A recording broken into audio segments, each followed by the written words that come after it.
ఓం శ్రీ మహాగణాధిపతయే నమః. శ్రీ మహాసరస్వత్యై నమః. శ్రీ గురుభ్యో నమః. హరి ఓం. సదాశివసమారంభాం శంకరాచార్యమధ్యమాం అస్మదాచార్యపర్యంతాం వందే గురుపరంపరాం. జై గురుదేవ దత్త. పరమేశ్వర స్వరూపమైనటువంటి ఈ సృష్టికి నమస్కారం చేస్తూ శ్రీ శార్వరీనామ సంవత్సరం, ఈ సంవత్సరం కుంభరాశి వారికి ఈ సంవత్సరం యొక్క ఫలితాలు ఏ విధంగా ఉంటాయో మీకు నేను తెలియజేస్తాను. కుంభరాశిలో ధనిష్ఠ నక్షత్రంలో జన్మించినటువంటి 3-4 పాదాలు, శతభిష నక్షత్రంలో ఉన్నటువంటి 4 పాదాలు, పూర్వభాద్ర నక్షత్రంలో ఉన్నటువంటి 1, 2, 3 పాదాలు కలిపి కుంభరాశి అవుతుంది. కుంభరాశి వారికి ఈ సంవత్సరం ప్రారంభములుగా అయితే మార్చి 29వ తారీఖు నుండి జూన్ 29వ తారీఖు వరకు కూడా 12వ స్థానమందు శనైశ్వరుడు లోహమూర్తిగా సంచరిస్తున్నారు. మార్చి 29వ తారీఖు నుండి జూన్ 29వ తారీఖు వరకు 12వ స్థానమందు గురు భగవానుడు లోహమూర్తిగా సంచరిస్తున్నారు. జూన్ 29వ తారీఖు నుండి నవంబర్ 20వ తారీఖు వరకు కూడా లాభస్థానమందు మళ్ళీ వక్రీకరించి లాభస్థానమందు సువర్ణమూర్తిగా యోగిస్తున్నారు. అదేవిధంగా మళ్ళీ నవంబర్ 20వ తారీఖు నుండి సంవత్సరం అంతా కూడా 12వ స్థానమందు లోహమూర్తిగానే సంచరిస్తున్నారు. శనైశ్వరుడు 12వ స్థానమందు ఈ సంవత్సరం అంతా కూడా సామాన్యమైనటువంటి ఫలితాలను ఇస్తున్నారు. రాహుకేతువులు సెప్టెంబర్ 23 వరకు కూడా 5, 11వ స్థానాల్లో సువర్ణమూర్తిగాను, సెప్టెంబర్ 23 నుంచి 4, 10 స్థానాల్లో తామ్రమూర్తిగా రాహుకేతువులు యోగిస్తున్నారు. ఏది ఏమైనప్పటికీ కూడా ఈ సంవత్సరం ఈ కుంభరాశి వారికి ఆదాయం 11 గాను, వ్యయం 5 గాను, రాజ్యపూజ్యం 5 గాను, అవమానం 6 గాను చెప్పబడుతోంది. కుంభరాశి వారికి ఏలినాటి శని ప్రారంభ దశ అంత భయంకరంగా ఉండదు, కానీ గురు భగవానుడు అతిచారంతో 12వ స్థానంలోకి రావడం కొంత పరీక్షా సమయం అని చెప్పాలి. జూన్ నెల వరకు కొంత పరీక్షా సమయం అని చెప్పాలి. జాగ్రత్తలు వహించాలి. ప్రతి విషయంలోనూ కూడా ఆచితూచి అడుగు వేయాలి. తొందరపడవద్దు. తొందరపడితే ఏ పని పూర్తి కాదు. మీకు తొందరలో అనేక రకములైనటువంటి అవకాశాలు కలిసి వస్తాయి. ఇందువల్ల జన్మాధిపతి వ్యయమందు ఉన్నారు. జన్మస్థానానికి కూడా అధిపతి శనైశ్వరుడే, వ్యయస్థానానికి కూడా అధిపతి శనైశ్వరుడే. వ్యయమందు ఉన్నారు. ఆయన కొద్దిగా సామాన్యమైనటువంటి ఫలితాలు ఇస్తున్నారు. అందున ఏలినాటి శని ప్రారంభ దశలోనే ఉంది కాబట్టి మరీ భయపడవలసినటువంటి పని లేదు. ఆదాయం 11, వ్యయం 5 గాను ఉంది కాబట్టి రొటేషన్ బాగా చేస్తారు. ఇబ్బంది పడరు. ధనం ఏదో రకంగా చేతికి అందుతుంది. ధనం ఖర్చు అయినా సరే ముందు ఇచ్చిన మాటను ఖచ్చితంగా నిలబెట్టుకుంటారు. ఆ మాట కోసం ఎంతైనా కష్టపడతారు. మీరు ఇచ్చినటువంటి మాట మీద నిలబడడం కోసం అవసరమైతే తెగ నమ్మి ముందుకు వెళ్ళాలి. మాట పోకూడదనే విధంగా మీరు అభివృద్ధి పదంలో కనపడుతోంది జాతకం. సాధారణంగా రాశి వారికి పట్టుదల ఎక్కువగా ఉంటుంది. ఏదైనా అనుకున్నారంటే పూర్తయ్యేంత వరకు కూడా వదిలిపెట్టరు. చిన్నపిల్లలైనా అలాగే ఉంటారు, పెద్దవాళ్ళైనా అలాగే ఉంటారు. అనుకున్నది సాధించేంత వరకు కూడా వదిలిపెట్టరు. కష్టం నిండు కుండలా ఉంటుంది. ఎప్పుడు కూడా వీళ్ళ కష్టమైనా ఏదైనా సరే మనస్సు నిండు కుండలా ఉంటుంది.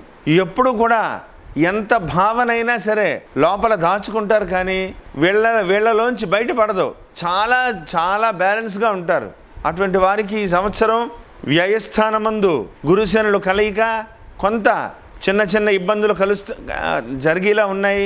జాగ్రత్త వహిస్తే అన్నీ కూడా విజయం సాధిస్తారు. భయపడవలసినటువంటి పని లేదు. శని భగవానుడు మీ రాశికి అధిపతి కాబట్టి మిమ్మల్ని అంతగా బాధించడు. అయితే ఏ విధంగా మనం బయటపడాలి, సమస్యను ఏ విధంగా బయటపడాలి అంటే శనైశ్వరుడు యొక్క నిత్య ప్రార్థన, దశరథ కృత శని స్తోత్రాన్ని ప్రతినిత్యము కూడా పారాయణ చేసుకుంటూ శని భగవానుని కీర్తిస్తూ, నాయన నన్ను అనుగ్రహించు తండ్రి, నన్ను బాధ పెట్టవద్దు అని చెప్పేసి మీరు భక్తి శ్రద్ధలతో ఆయన్ని కనుక పూజిస్తే ఖచ్చితంగా మిమ్మల్ని అభివృద్ధి పదంలోకి నడిపిస్తారు ఆయన. గురు భగవానుడు కూడా యోగించడం కోసం ప్రతి గురువారము కూడా గురు స్తోత్రాన్ని పారాయణం చేయండి. ప్రతి గురువారము కూడా శనగల ప్రసాదం చేసి సాయిబాబా గుళ్ళోకి నైవేద్యం పెట్టించి భక్తులందరికీ కూడా పంచిపెట్టండి. గురువార నియమం చేయండి, శనివార నియమం చేయండి. ఖచ్చితంగా మీకు పరమేశ్వరుడి దయ వల్ల చాలా అభివృద్ధి కనపడుతోంది. భయపడవలసినటువంటి పని లేదు. ఈ రాశిలో జన్మించినటువంటి విద్యార్థులకి విద్యా విషయంలో అభివృద్ధి కనపడుతోంది.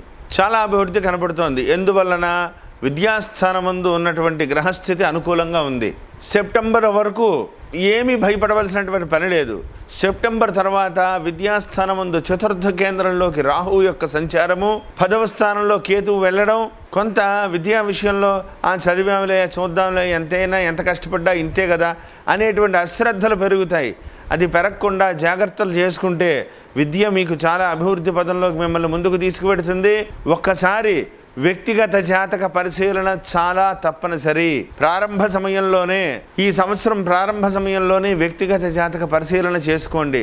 ఈ సంవత్సరం బలమైనటువంటి 3 గ్రహాల మార్పు సాధారణంగా ఏ సంవత్సరంలోనూ కూడా జరగలేదు. ఈ సంవత్సరం ఆ విధంగా జరిగింది. కాబట్టి మీకు ఆ యొక్క గ్రహ ఫలితాలు జన్మ నక్షత్రం నుంచి మీరు పుట్టినప్పటి నుంచి ఉన్నటువంటి స్థితిగతులు ఏ విధంగా ఉన్నాయి, దశ ఏమి నడుస్తోంది, అది మీరు అభివృద్ధి పదంలో వెళ్ళాలి అంటే మహాదశని ఏ విధంగా మీరు ముందుకు తీసుకువెళ్ళాలి అనేటివన్నీ కూడా ఇది గోచార ప్రభావం మాత్రమే. గ్రహచారం పుట్టినప్పటి నుంచి ఉన్నటువంటి మహాదశలో ఉంటుంది. దాన్ని కనుక మీరు అభివృద్ధి పదంలోకి తీసుకువెళ్ళగలిగితే ఎటువంటి భయపడవలసినటువంటి పని లేదు. విద్యార్థులకి చాలా అనుకూలంగా ఉంది. వ్యాపారస్తులకు మాత్రం కొంత పరీక్షాకాలంగా ఉంటుంది. మీ అంచనాలను మించి ఖర్చు అయిపోతూ ఉంటుంది. సమయానికి డబ్బులు చేతికి రాక వడ్డీలు కట్టవలసినటువంటి పరిస్థితులు రావచ్చు. కాబట్టి ఓవర్ కాన్ఫిడెన్స్తో కాంట్రాక్ట్ రంగంలో ఉన్న వాళ్ళు కానీ, లేదా ఎక్స్పోర్ట్ ఇంపోర్ట్ వ్యాపారస్తులు కానీ, వీళ్ళు మీ అంచనాలను మించి ధనం ఖర్చు అయ్యేటువంటి ప్రమాదం కనపడుతోంది. కాబట్టి కొంత తగ్గి వ్యాపారం చేయడం చాలా మంచిది. ఎక్కువ ఇన్వెస్ట్మెంట్గా ఉండేటువంటి వ్యాపారాల జోలికి వెళ్ళొద్దని ప్రత్యేకంగా చెప్పదగ్గ సూచన. ఈ రాశిలో జన్మించినటువంటి స్త్రీలకి ఉదర సంబంధమైన, శిరో సంబంధమైనటువంటి చిన్న చిన్న అనారోగ్యాలు కలగవచ్చు. కొద్దిగా జాగ్రత్తలు తీసుకోవాలి. ఆరోగ్య విషయంలో చాలా కేర్గా ఉండండి. తొందరపడవద్దు. నిశ్చలమైనటువంటి భక్తితో దుర్గాదేవి ఆరాధన, సుబ్రహ్మణ్యేశ్వర స్వామి యొక్క నిత్య పూజలు ఇవన్నీ కూడా చేసుకోండి. గురు ప్రార్థన చాలా అభివృద్ధిని ఇస్తుంది, మిమ్మల్ని అభివృద్ధిలోకి తీసుకువెడుతుంది. కాబట్టి వ్యక్తిగత జాతక పరిశీలన చేసుకుని జగద్గురువుల యొక్క నిత్య ప్రార్థన చాలా మంచి అవసరమవుతుంది. ఆ విధంగా చేసుకుంటూ మీరు ముందుకు వెళ్ళండి. ఈ సంవత్సరం అన్ని రకాలుగా అనుకూలమైనటువంటి పరిస్థితులు మనం మార్చుకోవాలి. ఇప్పుడు మనకు అవసరమైన చోటకి, మనకి నీడ అవసరమైతే నీడ ఎక్కడుందో అక్కడికి మనం వెళ్ళాలి. నీరు అవసరమైతే నీళ్లు ఎక్కడికి ఉందో అక్కడికి వెళ్ళాలి. నీరు అవసరమై మన దగ్గరికి వస్తుంది అంటే అంతవరకు మనం కష్టపడక తప్పదు కదా. కాబట్టి మన ప్రయత్నం కూడా మనం చేస్తూ ఉంటే పరమేశ్వరుడు అనుగ్రహం, దైవానుగ్రహంతో మీరు అభివృద్ధి పదంలోకి మీరు ఏ విధంగా పెడతారు అనే విధంగా అన్నీ కూడా మీకు కలిసి వస్తాయి. భయపడవలసినటువంటి పని లేదు. శనైశ్వరుడు యొక్క ప్రార్థన చాలా చాలా యోగిస్తుంది. ప్రతినిత్యము కూడా శనైశ్వరుడు ప్రార్థన విశేషంగా చేయండి. ఒక్కసారి స్వయంభవ క్షేత్రమైనటువంటి శ్రీశైలం ఆ మల్లికార్జున స్వామి వారిని దర్శించండి. స్వామివారికి అభిషేకన అర్చనాదులు చేసుకుని రండి. భ్రమరాంబ అమ్మవారి దర్శనం చేసుకోండి. ఈశ్వరారాధన విశేషంగా చేయండి. పరమేశ్వరుడికి గుడికి వెళ్ళి స్వామివారికి పుష్పాంజలి సమర్పించండి. చాలా అభివృద్ధి పదంలో మీరు ముందుకు పెడతారు. ఖచ్చితమైనటువంటి యోగంతో మీరు ముందుకు పెడతారు. తొందరపడవలసినటువంటి పని లేదు. ప్రశాంతంగా ఆలోచించండి. అభివృద్ధి పదంలో మీరు ముందుకు వెళ్ళండి. ఆలోచించి ముఖ్యమైనటువంటి నిర్ణయాలు తీసుకోండి. తొందరపడవలసినటువంటి పని లేదు. ఈ సంవత్సరం అంతా కూడా ఈశ్వరుడి దయతో మీరు ఇంకా అభివృద్ధిలోకి రావాలని, ఆ పరంపర మీకు కొనసాగాలని, పరాంబిక అనుగ్రహం మీకు ఉండాలని, ఆ జగజ్జనని గాయత్రి అమ్మవారి కరుణా కటాక్షలు మీకు కలిగి మీరు అభివృద్ధిలోకి రావాలని మనస్ఫూర్తిగా కోరుకుంటూ జై గురుదేవత.